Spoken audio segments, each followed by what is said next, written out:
po ako, no, kino-confirm nyo po na itong si VNC, siya po ay nafe-feature nyo sa inyong vlog. Siya po ay madalas yung nagagamit sa mga video. Tama po.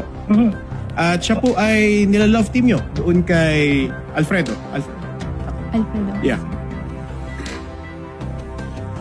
Channel po ni Kalinga Frank. Ano po yan, sir? Channel ni Kalinga Frank. Okay. At sila po ay no? Sila po ay kino-consider nating love team doon sa vlog na yon. Tama, sir? Okay.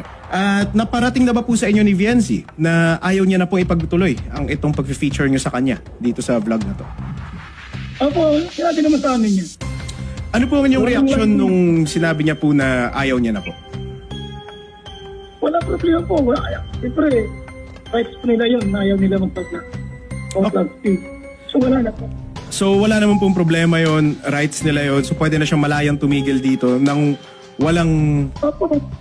consequence sa kanila. Matagal na tumigil. Okay. At dahil matagal na silang tumigil, sir, at sinabi niyo wala namang kayong masamang reaction dun sa gusto nila, saan po nanggaling itong mga sinasabi ninyo about her na siya ay bobo, siya ay sesementohin ang muka? Si mama po yun. Mama. Ay, yung nanay niya po, sesementohin ang muka, ganyan po. Saan po nanggaling to? Sino pa may sabi? Nasa video niyo daw po, sir. Ito yung mga sinabi niyong itong mga to, nilista niya. May 8 points siya dito. Hindi ko na lang babasahin yung sinabi niyo tungkol sa programa dahil sila naman na kami tinutulungan. Anong hinihintay? Yes, sir. Yung video po na doon sa staff niyo po, mas mainam po i-review po. Talagang sinabi ko yun. Okay, so sinabi niyo yung tungkol kay VNC at yung sa kanyang nanay, no? Kino-confirm niyo sinabi niyo yun, sir. Paki-review po yung video ko, sinabi ko po yun lang prangkahan o harapan o talagang gagawin ko yun. Yun po kasi Kuya Val ang mali po sa inyo ay yung mga biro niyo po, baga Kuya Val. Yung laro po ninyo.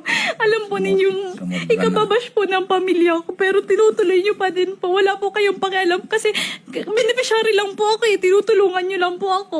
Kaya wala po kayong pakialam sa mararamdaman po ng tao. Kaya inahayaan nyo po yung mga sinasabi nyo kahit alam nyo makakasakit po.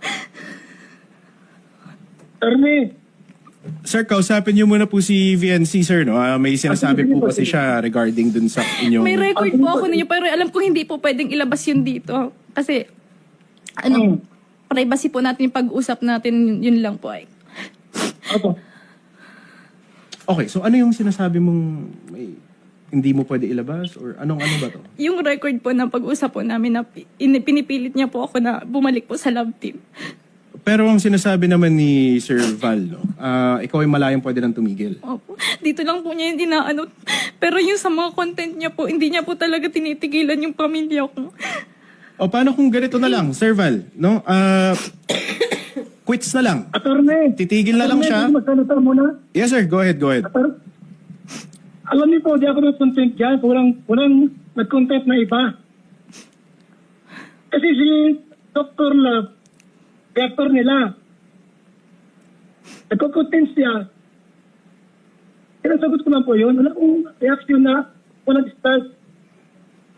Ako ganyan. Okay. Pero sa mga actor po, si Dr. Love, marami sinasabi. So ako naman, siyempre, maribat ako. Si Dr. Dr. Love po, scouter ko po. Okay. Siya po yung nag-recommend po sa akin kay Kalinga Prab po. Okay. Opo. Itong si Dr. Love ang... Scouter ko po. Hindi, nagsabi na itong mga bagay na to? Ay, hindi po. Hindi, sinasabi kasi ni Sir Val, nagre-react lang siya dito sa mga to. Opo. Sinasabi niya lang po na ano na... Kasi po, huwag na po mag-reaction si Dr. Love. Yes, opo, Kuya Val. Tamaman niya. Yes, Sa opo. amin. Pati po si Dr. Love, idadamay ko po dito na hindi na po ako pwedeng i-content. Sir, ganito na lang po ang ano. Patunayan ko po sa inyo na hindi po ako namamangka sa dalawang ilog ng mga sinasabi po. Ganito, ninyo. ma'am. Ano nangyari ha? Pasisa na po. Ngayon si Dr. Love, pagsabihan, huwag na mag-content, huwag mag-reaction sa inyo o sa amin. Opo. Sir Val, ganito na lang. Simple na lang gagawin natin, no? Kasi ayaw niya na gamitin yung image and likeness niya o yung kanyang itsura, ang kanyang pananalita, ang kanyang imahe, no? Sa inyong YouTube. Maaari ba, sir, kadikit ng pagtigil niya sa pagbablog, ite-take down nyo rin lahat ng video na kasama si VNC? Depende, sir, sa content. Lahat ng content na visible siya, naririnig siya. Depende sa content, sir. Pagka may paninira, pag good vibes, sir, walang problema yun. Hindi, sir, hindi na pinapayagan ni VNC ang paggamit ng kanyang itsura doon sa Pag video. hindi po, paninira, walang problema yun. Hindi, sir, ang sinasabi ko, ang sabi ni VNC, hindi na siya pumapayag doon sa channel ninyo na ipakita siya. So, Opo. Ibig sabihin po, ngayong araw po nag-start yung yung usapan namin.